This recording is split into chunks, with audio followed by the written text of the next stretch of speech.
Mundo Pyme presenta Radio Pyme 620. La fuerza, presencia y relevancia de las empresas mexicanas. Todo lo que debes saber de las micro, pequeña y mediana empresa y no se atreve a preguntar.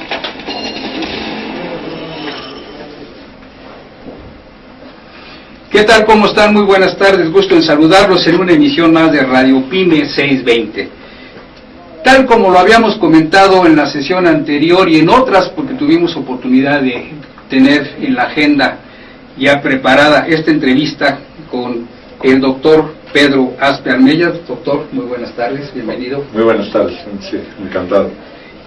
El doctor Pedro Aspe, que nació en la Ciudad de México en 1950, actualmente es copresidente del Consejo de Evercore Partners, un banco de inversión líder en Estados Unidos, y director general de EBR Protego en México. Desde 1996, Protego ha participado en más de 250 transacciones de colocaciones privadas de capital, fusiones y adquisiciones, financiamiento de proyectos de energía y bonos estatales y municipales. En agosto del 2006, Protego se fusionó con Evercore Partners, basada en Nueva York. El doctor Aspe es profesor de Economía en el ITAM y ha ocupado distintos puestos en el gobierno mexicano. Fue fundador del INEGI, secretario de Programación y Presupuesto y secretario de Hacienda y Crédito Público.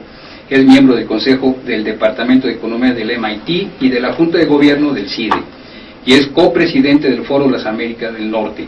Actualmente es miembro de los consejos de administración de McGraw-Hill Companies, de la Carnegie Corporation de Nueva York y del Grupo Televisa en la Ciudad de México. Es miembro del comité asesor de Marvin & Palmer Itaú Bank en Sao Paulo, Brasil, y en Endeavor, México.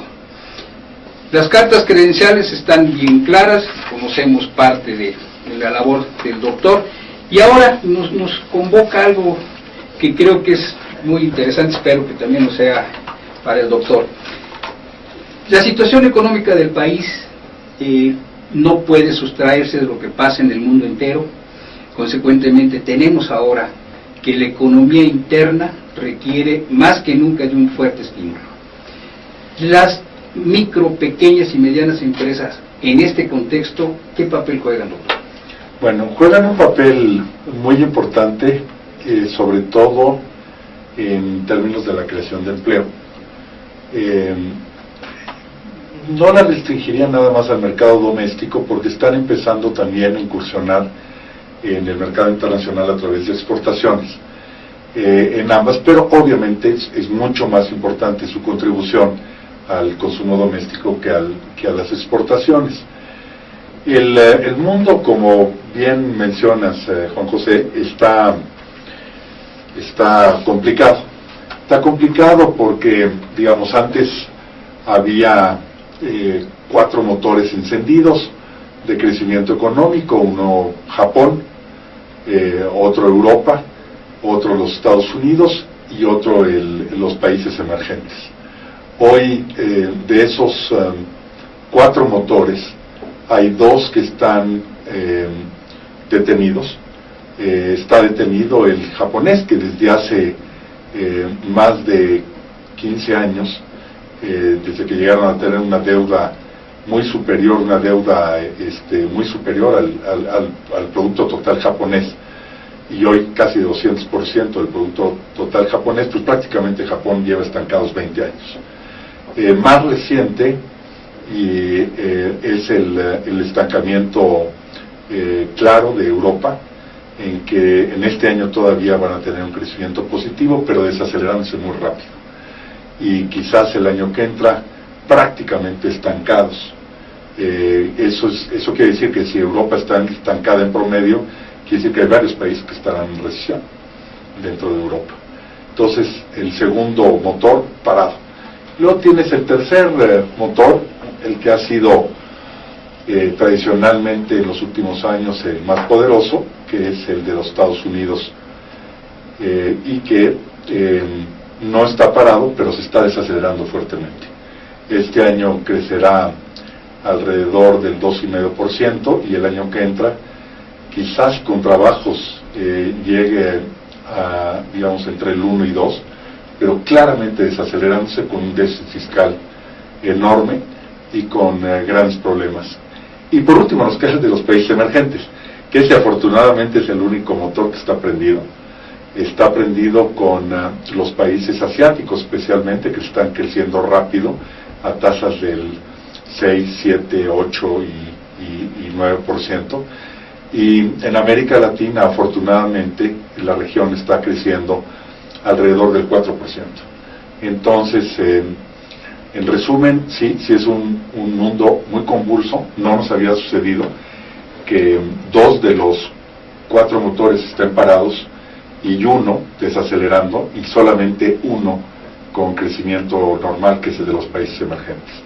Y justamente esto nos lleva un poco a la importancia que reviste, y si hablamos del mercado interno, sí exportar, pero si los principales mercados en este momento se encuentran constreñidos, tienen problemas con un riesgo de recesión, pues un poco activar la economía interna, y las micro, pequeñas y medianas empresas contribuyen de manera importante. Así es, contribuyen mucho en el mercado doméstico, especialmente en algunos sectores, digamos que son bastante naturales. El primero es todo lo que sería la industria de la construcción.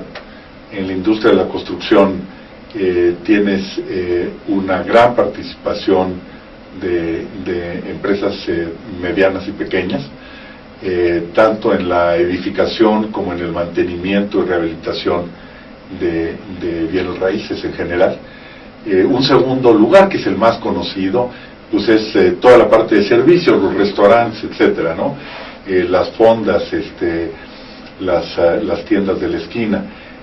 Ahí la participación de la pequeña empresa es muy significativa. Y luego, igual que en servicios como son pues todo lo que es cuidado personal, embellecimiento, peluquerías, etcétera, etcétera, ¿no? Son áreas de mucho consumo doméstico. Y esto, de alguna manera, cuando hablamos de MIPYMES, lógicamente incluimos a la micro, pequeña y mediana empresa. La economía nacional, de alguna manera, ya empieza a demandar otro tipo de empresa, que no sea tanto la micro, porque la micro normalmente es familiar, atiende zonas muy específicas. La pequeña y la mediana, cuando se abre un horizonte, y quizá con esta experiencia en la Secretaría de Hacienda, ver, bueno, pues es que antes no había los instrumentos que ahora hay.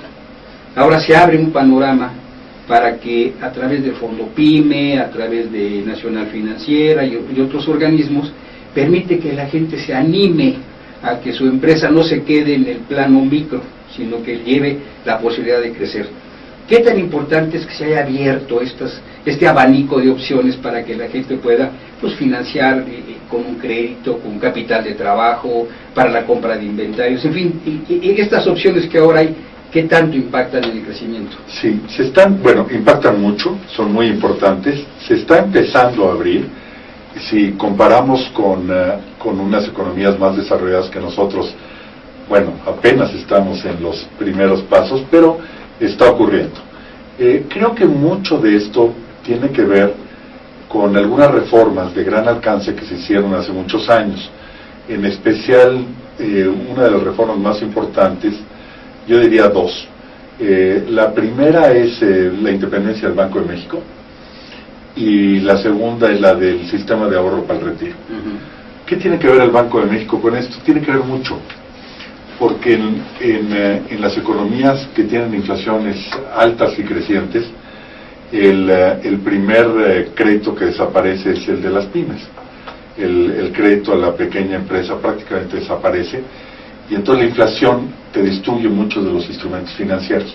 Entonces la estabilidad de la inflación y el tener una inflación baja es importantísimo, y la condición necesaria para esto es tener un Banco Central independiente. Afortunadamente ya lo tenemos desde hace 17 años, un Banco Central independiente, divinamente bien gobernado, con 5 gobernadores, el gobernador y los 4 subgobernadores que se van siendo nombrados a lo largo de los sexenios. No se nombran de golpe para que el barco no se vaya ni de un lado ni al lado izquierdo ni al lado derecho, sino para que se mantenga en un tránsito amplio, y esa yo creo que es una de las condiciones necesarias más importantes para poder contar con medios para financiar a la pequeña y mediana empresa. Sin estabilidad macroeconómica y sin inflación baja, prácticamente imposible.